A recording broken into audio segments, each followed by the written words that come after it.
क्योंकि उनकी तो औलादे नहीं है ना। आज जो सत्ता में बैठे हैं वो रंडवे बैठे हैं। आज जो सत्ता में बैठे हैं ना, ये बे औलादे बैठे हैं। उन्हें क्या पता बेटी की आबरू क्या होती है।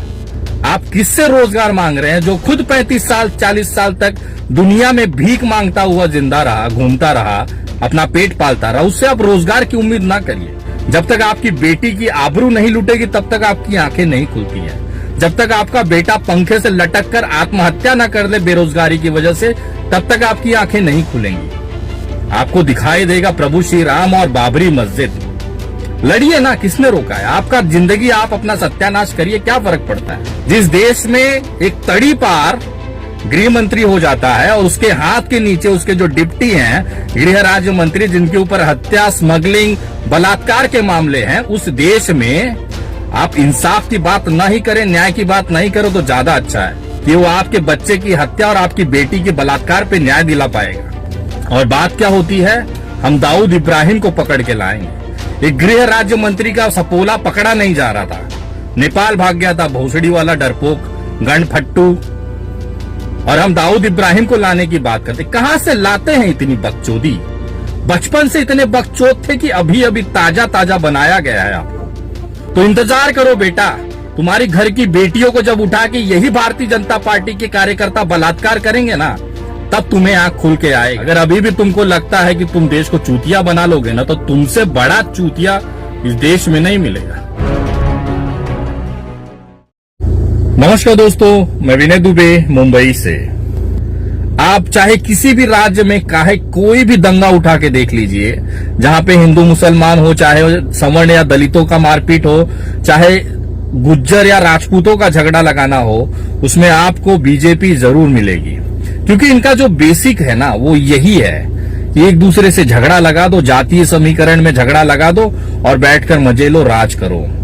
लेकिन अब ये जमाना पलट चुका है। आज ना देश का युवा जागरूक है, वो आपकी जो गंदगी है ना उसको समझ चुका है। आपके पास दिखाने के लिए, करने के लिए कुछ नहीं है, तो आप ये जो चीजें करते हैं ना, भारतीय जनता पार्टी वालों, अब देश जागरूक है, चीजें समझ रहा है। उन्हें ना हिंदू चाहिए, ना मुसलमान चाहिए, ना मंदिर चाहिए, ना मस्जिद चाहिए। 71% युवाओं की आबादी में 45% जब बेरोजगार होता है ना, तो घर पे बैठे हुए अपने लड़के को देखकर उस पिता को कितनी तकलीफ होती होगी, इसका अंदाजा भारतीय जनता पार्टी वाले नहीं लगा सकते, क्योंकि उनकी तो औलादे नहीं है ना। आज जो सत्ता में बैठे हैं वो रंडवे बैठे हैं। आज जो सत्ता में बैठे हैं ना, ये बे औलादे बैठे हैं। उन्हें क्या पता बेटी की आबरू क्या होती है? उन्हें क्या पता बेटे को बेरोजगारी की तकलीफ क्या होती है? अगर उनके घर खानदान होता, परिवार होता, तो आज चीजें समझ में आती उनको कि आखिर एक परिवार होता क्या है। लेकिन बचपन से ही इनको फेंक दिया गया, ये भाग गए जिम्मेदारियों से, वो देश चलाने के लिए बैठे। उनकी औकात नहीं है। जो आदमी एक अपने 3-4 लोगों का परिवार छोड़कर भाग सकता है, नहीं संभाल सकता है, वो देश संभाल लेगा, ये उम्मीद आप मत लगाइए। आप किससे रोजगार मांग रहे हैं? जो खुद 35 साल 40 साल तक दुनिया में भीख मांगता हुआ जिंदा रहा, घूमता रहा, अपना पेट पालता रहा, उससे आप रोजगार की उम्मीद ना करिए। जो इंसान खुद आपराधिक प्रवृत्ति का है, जिसके ऊपर 50-50, 70-70 मुकदमे हैं, उससे आप अपेक्षा करोगे कि वो आपको न्याय दिला देगा, तो आप गलतफहमी में हैं। जिस लोगों के हाथ बलात्कार से रंगे हुए हैं, उससे आप अगर उम्मीद करोगे कि वो आपकी बेटी के लिए अच्छा कानून लाएगा, रक्षा करेगा, उसको न्याय दिलाएगा, तो आप बहुत बड़े बेवकूफ हैं। आखिर ये गलती हुई है आप लोगों से, ये मानिए बात को। यही चीज पिछले 5-6 सालों से हम आपको समझाते आए हैं। जब तक आपकी बेटी की आबरू नहीं लुटेगी तब तक आपकी आंखें नहीं खुलती हैं। जब तक आपका बेटा पंखे से लटक कर आत्महत्या न कर ले बेरोजगारी की वजह से, तब तक आपकी आंखें नहीं खुलेंगी। आपको दिखाई देगा प्रभु श्री राम और बाबरी मस्जिद। लड़िए ना, किसने रोका है? आपका जिंदगी आप अपना सत्यानाश करिए, क्या फर्क पड़ता है? जिस देश में एक तड़ी पार गृह मंत्री हो जाता है और उसके हाथ के नीचे उसके जो डिप्टी हैं गृह राज्य मंत्री, जिनके ऊपर हत्या, स्मगलिंग, बलात्कार के मामले हैं, उस देश में आप इंसाफ की बात ना ही करें, न्याय की बात नहीं करो तो ज्यादा अच्छा है। जब अपराधी बैठता है ना कुर्सी पर, उससे आप अपेक्षा मत करिए कि वो आपके बच्चे की हत्या और आपकी बेटी के बलात्कार पे न्याय दिला पाएगा। और बात क्या होती है? हम दाऊद इब्राहिम को पकड़ के लाएंगे। एक गृह राज्य मंत्री का सपोला पकड़ा नहीं जा रहा था, नेपाल भाग गया था, भोसड़ी वाला डरपोक गणफट्टू, और हम दाऊद इब्राहिम को लाने की बात करते। कहां से लाते हैं इतनी बकचोदी? बचपन से इतने बकचोद थे कि अभी अभी ताजा ताजा बनाया गया है आपको। और जो लोग भी अभी भी आंखें नहीं खुली है ना, तो इंतजार करो बेटा, तुम्हारी घर की बेटियों को जब उठा के यही भारतीय जनता पार्टी के कार्यकर्ता बलात्कार करेंगे ना, तब तुम्हें आंख खुल के आएगा। क्योंकि चाहे कोई भी घटना ले लीजिए, और भारतीय जनता पार्टी के लोग इतने बेशरम होते हैं, देश ने देखा है, एक बलात्कारी के समर्थन में रैलियां निकाली जाती हैं, हाथरस की बेटी को इंसाफ न मिले उसकी पूरी तैयारी की जाती है, उसके घर के बाहर जाके चिल्लाया जाता है। आखिर क्या हुआ?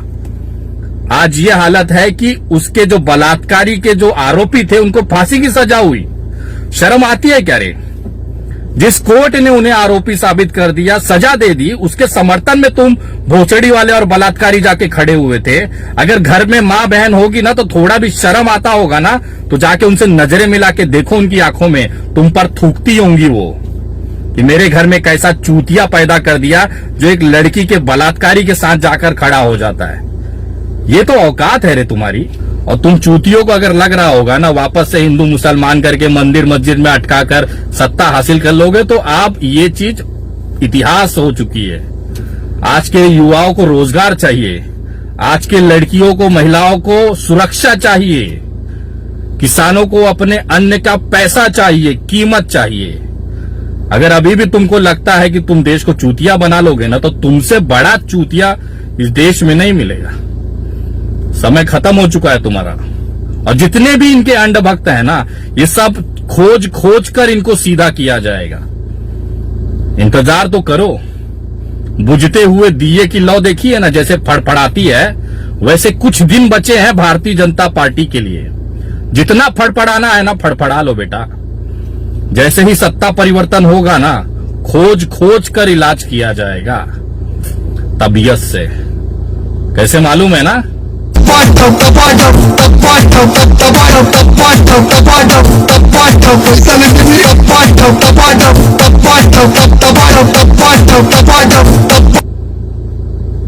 जय हिंद, जय महाराष्ट्र।